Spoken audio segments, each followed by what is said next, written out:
ញញឹមស្រស់ម្លេះបើបើឃើញព្រាមហែទុកចិត្តស្ទើរមិនបានសាច់សជាងសៀវភៅតែបើចង់ចាជួយយកទៅឲ្យបានយូនធ្វើជាគូស្គរបងឲ្យនាងស្គាល់អារម្មណ៍សុខសាន្តបើអូននាងព្រមមែនបោះស្ម័គ្រជូនពៅដើរលេងកំសាន្ត24ខែត្រង់ប៉ុននឹងមិនស៊ីភ័យ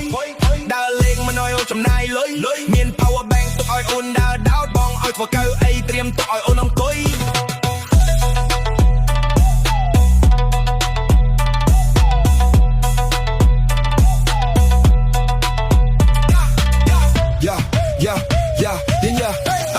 ញញឹមស្រស់ម្លេះបើបើឃើញព្រាមហែទុកចិត្តស្ទើរមិនបានសាច់សជាងសៀវភៅតែបើចង់ចាយជួយយកទៅឲ្យបានយូនធ្វើជាគូស្ទបងឲ្យនាងស្គាល់អារម្មណ៍សុខសាន្ត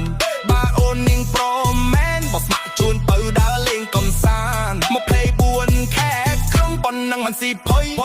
ដើរលេងមិនឲ្យអូនចំណាយលុយមាន power bank ទុកឲ្យអូនដើរដោតបងអត់ធ្វើកៅអីត្រៀមទុកឲ្យអូនអង្គុយ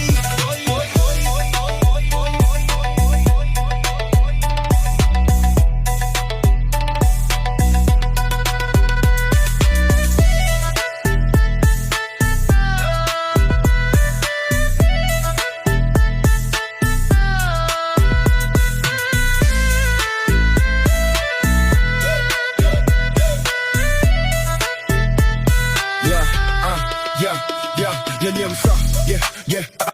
ញញឹមញញឹមញញឹមស្រស់លែបើបើឃើញព្រាមហែទុកចិត្តស្ទើរមិនបានសាច់សជាងសៀវភៅតែបើចង់ចែកជាយកទៅឲ្យបានយូនធ្វើជាគូស្គរបងឲ្យនាងស្គាល់អារម្មណ៍សុខសាន្តបើអូននាងព្រមមែនបោះស្ម័គ្រជូនពៅដើរលេងកំសាន្ត24ខែត្រង់ប៉ុននឹងមិនស៊ីភ័យដើរលេងមិនឲ្យអូនចំណាយលុយមាន power bank ទុកឲ្យអូនដើរដោតបងអត់មកកាល់អីត្រៀមទុកឲ្យអូនអង្គ